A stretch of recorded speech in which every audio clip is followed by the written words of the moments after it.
Bienvenue dans cette nouvelle vidéo, je m'appelle Laura, je suis web designer et consultant Squarespace et aujourd'hui on va voir comment activer le bouton Pinterest sur son site Squarespace. Alors Pinterest, on pourrait dédier une vidéo entière à ce sujet-là.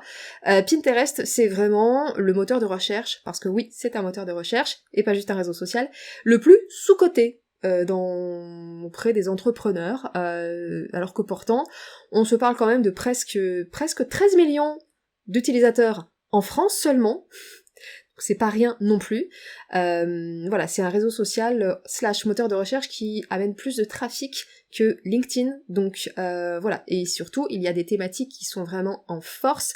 Si vous êtes dans le domaine de la mode, de la santé, du bien-être, de la décoration d'intérieur, du voyage, du tourisme, etc. C'est vraiment une plateforme que vous ne voulez pas négliger. Et le combo ultime, c'est le combo Pinterest, blog. Voilà. On aura l'occasion d'en reparler, je pense, dans une prochaine vidéo, parce que c'est un sujet que j'ai envie de creuser, parce qu'encore une fois, Pinterest, c'est un moteur de recherche, et il y a vraiment un potentiel de fou, mais vraiment, hein, de fou, et complètement sous-estimé, pour amener du trafic sur votre site et sur votre blog. Et rien ne vaut un bon exemple, donc on se retrouve en 2-2 sur mon Pinterest personnel. Oui, je me sers beaucoup de Pinterest à titre perso, voilà, vous avez l'immense honneur de voir mes recommandations, et on va faire une recherche en 2-2. Imaginons, vous êtes dans le domaine du voyage, et on va chercher voyage Grèce, on voit que j'ai déjà fait un petit test juste avant, et quand vous tapez voyage Grèce, qu'est-ce que vous trouvez de la pub? Beaucoup de pubs quand même sur Pinterest, je crois qu'une épingle sur 6 c'est du sponsor. En revanche, 5 conseils pour réussir son voyage en Grèce, les 7 meilleurs circuits en Grèce, ok? Donc il y a vraiment des mots-clés et des contenus où en fait les gens ne cherchent pas juste de l'inspiration, ils cherchent aussi du conseil, d'accord? Et c'est en ça que je dis que Pinterest n'est pas simplement un réseau social, c'est un moteur de recherche, d'accord? Et typiquement, voilà, a-t-elle bien préparé son séjour? C'est parfait, c'est ce que je cherche. Je clique sur l'épingle, et si ça me paraît bien, qu'est-ce que je fais? Je vais cliquer sur maytimeaway.fr pour être envoyé vers le blog, parce qu'en l'occurrence c'est un blog, de la personne qui a créé son épingle, d'accord? Et on descend un petit peu, on a le contenu, les photos, on descend, et regardez en fait ce qu'elle a fait, c'est qu'elle a créé une photo, donc on va voir comment faire ça dans son blog, elle a créé une photo et elle a activé après le lien Pinterest, et j'imagine qu'elle a elle-même envoyé l'épingle à Pinterest pour amener du trafic vers son blog. D'accord? Ça, c'est ce qu'on veut faire. Je connais pas cette personne, mais vraiment, May, tu as tout compris. C'est ce qu'il faut faire. On se retrouve donc dans Squarespace, et on a ici un article de blog. Alors je vais pas forcément prendre l'exemple du voyage, on va prendre un exemple beaucoup plus bateau, décoration d'intérieur, inspiration, azuleros, etc. Pour l'exemple, voilà, pour ce tutoriel, et on a ici une galerie avec 2 photos. J'ai fait une vidéo dans laquelle je vous montre comment créer ce genre de design.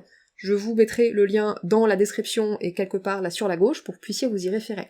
Donc une fois qu'on a créé soit la galerie, soit qu'on a intégré la photo à notre page web ou à notre article de blog, idéalement l'article de blog, on va retourner dans l'accueil, enfin sur le panneau d'accueil, je vais y arriver. Je vais cliquer sur la petite loupe en mode recherche rapide et on va chercher Pinterest, bouton enregistré de Pinterest.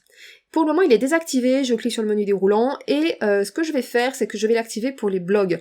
Là, pour moi, aujourd'hui, je ne vends pas, de produits, on n'est pas sur une boutique e-commerce, mais ça peut être aussi super intéressant, si vous avez une boutique, si vous vendez du produit physique, de l'activer aussi sur votre boutique e-commerce. D'accord? Il y a beaucoup de personnes qui, cherchent l'inspiration sur Pinterest, mais qui achètent aussi. C'est pas moi qui l'invente, ce sont vraiment les stats officielles communiquées par Pinterest. Donc on va activer pour le blog, on a 2-3 options, 2 en fait pour être précise, on peut choisir à quoi en fait va ressembler l'épingle. Moi j'aime bien avoir juste le petit cercle Pinterest, je trouve que c'est efficace, joli, esthétique. Donc on va partir sur ça, et je vais cliquer sur enregistrer, puis la petite croix pour sortir, et puis on va venir réactualiser la page pour que ça se concrétise sur notre site. On attend 2 minutes que ça charge, enfin 2 minutes peut-être pas. Je descends un peu, et quand je reviens dans mon article, inspiration d'ailleurs azuleros, et que je descends, et que je passe ma souris sur les images, on a bien ici le logo Pinterest qui va me permettre d'épingler mon contenu. Et on s'arrête là pour cette vidéo, c'était concis, efficace. Si la vidéo vous a plu, likez, abonnez-vous, je publie du contenu autour de la création de sites internet avec Squarespace toutes les 2 semaines. Et avant qu'on se quitte, n'oubliez pas de récupérer dans la description votre guide offert, les 5 codes CSS à copier-coller concrètement, que je mets sur tous les sites de mes clients. C'est pour vous, c'est cadeau, n'hésitez pas à le récupérer. Et je vous dis à bientôt, bye bye.